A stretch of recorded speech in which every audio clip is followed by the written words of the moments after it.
Swachh Bharat mission ಯೋಜನೆ ಅಡಿ ಲಕ್ಷಾಂತರ ರೂಪಾಯಿ ಅನುದಾನಗಳು ಗ್ರಾಮ ಪಂಚಾಯಿತಿಗಳಿಗೆ ಬರ್ತಿದ್ರೂ ಸಹ ಸ್ವಚ್ಛತೆ ಮಾಡುವಲ್ಲಿ ಗ್ರಾಮ ಪಂಚಾಯಿತಿ ಅಧಿಕಾರಿಗಳು ನಿರ್ಲಕ್ಷ್ಯ ತೋರುತ್ತಿದ್ದಾರೆ.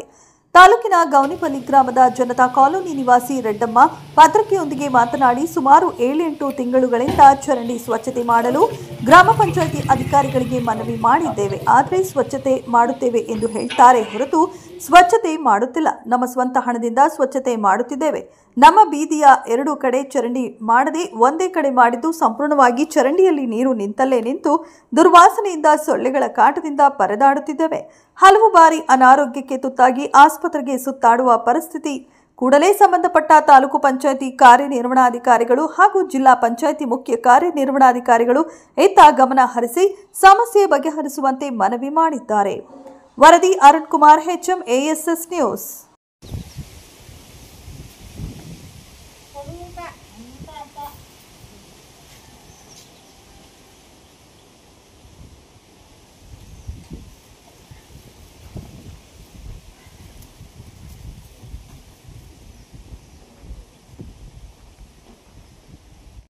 చరండి 6 నెలలు 7 నెలలు ఇంకా మోసుకుపోయింది. 2 బజార్ల నీళ్లు ఈడ బంద్ అయిపోతాండాయి.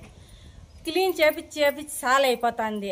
పంచాయతీకి తిరుగుతాన్నా పంచాయతీలు ఎవరు ఈ పొద్దు వస్తాం రేపు వస్తాం దిన్నము కావులు కాసి మా పని మేము చేసుకుంటా ఉన్నాము. అయినా నీళ్లు పోలా, బ్లాక్ అయిపోయింది. 2 బజార్ల నీళ్లు పోలా, వాసనకు చచ్చిపోతా ఉన్నాము. అదా కాయలాలు పడిపోతున్నాము. హాస్పిటల్కి తిరుగుతా ఉన్నాము. ఎవరు పట్టించుకుంటా ఉండలా. ఇది క్లీన్ చేస్తారా లేదంటే బంద్ చేసేత్తమా. గౌన్పల్లి జనతా కాలనీ పంచాయతీలో చెప్పినాము. దండికి తిరిగినాము. ఈ పొద్దు వస్తావు వాళ్ళంకా అయ్యలేదు అంటా ఉండారమ్మా. వాప్స్ వచ్చేస్తా ఉండారమ్మా. ఏం చేసేది? ఇవి మిషన్లు, షిప్పింగ్ మిషన్లు కావాలంట. ఏం చేసేకి అయితా ఉండలేదు. 1000 రూపాయలు అవుతుంది అంటే 1000 రూపాయలు కూడా మేము ఇస్తాం రా అంటే కూడా వస్తా ఉండలేదు. వాసనకు చచ్చిపోతున్నాం. ఇంట్లోనాక దొడ్లేకి వచ్చాక అయితా ఉండలేదు. 6 నెలలు 7 నెలలు ఇంకా 2 బజార్ల నీళ్లు ఏం ట్యాంకీ కాటినాక వీటి వరకు బ్లాక్ అయిపోయింది. ఇది ఎత్తే వాళ్ళు దిక్కు లేరు. రెడ్డమ్మ.